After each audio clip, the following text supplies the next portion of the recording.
So today we get to talk about one of my favorite novels, Master and Commander by Patrick O'Brian. Until it's a well-loved copy, it's worth reading over and over. It's actually the first novel in a whole series, and it's about 20 books, that tells one long story that's set in the era of the Napoleonic Wars, sort of called right around 1800. And in the book, we follow the life and times of a captain in the Royal Navy, Lucky Jack Aubrey, and his best friend, Dr. Stephen Maturin, who's an expert physician in the Royal Navy. It's a tough time for medicine because we're in a boat, we are having gun battles, people get injured, and we don't yet have antibiotics. And there is, the book has gotten turned, or parts of the book has gotten turned into a movie with Russell Crowe as Lucky Jack Aubrey and Paul Bettany as Stephen Maturin.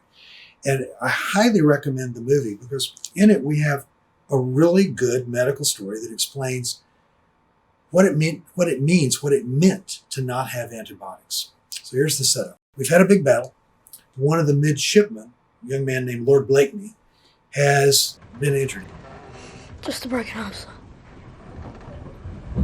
Well, you're in very good hands. But it's clear that it's not just a simple fracture. It must have actually been what's called an open fracture. The bone would have come through the skin because by implication, the young man has developed gangrene of the arm. We see him sweaty. He just looks like he feels terrible. And really the only good way to explain that from a simple broken arm is that it wasn't a simple broken arm. It was a broken arm that has now gotten infected. The challenge for Dr. Maturin is that a gangrenous arm will kill you.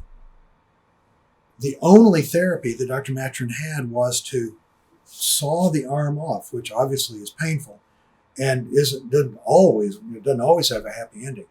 But Dr. Maturin doesn't have any choice. He's really got to choose between the lesser of two evils. And so what he does in the movie, very dramatically, we have the arm removed, and then the good news is it worked. Feeling better? Much better, thanks, sir. Well, good. Let's think about what that would have been like with antibiotics. Well, it really would have been almost a non-event. Antibiotics would have been given, the arm would not have gotten infected, young man would have worn a cast for a while, not a big deal. Unless, of course, he'd had a superbug, which is the whole point of the need to develop new antibiotics, is that occasionally there are bacteria, even now, that you can't do anything with. And the message here is that Dr. Maturin, in the 1800s, could do everything right and still lose his patient. Those who die under my knife fall from some subsequent infection. I have to remind myself that it was the enemy that killed them, not me. Highly recommend the novel. So I'm just going to warn you, the books are kind of addictive. You get through the first one, you realize you've got 19 more that you really need to read because you get very interested in the characters. Great storylines along the way. And always remember, as you read the books, choose the lesser of two evils.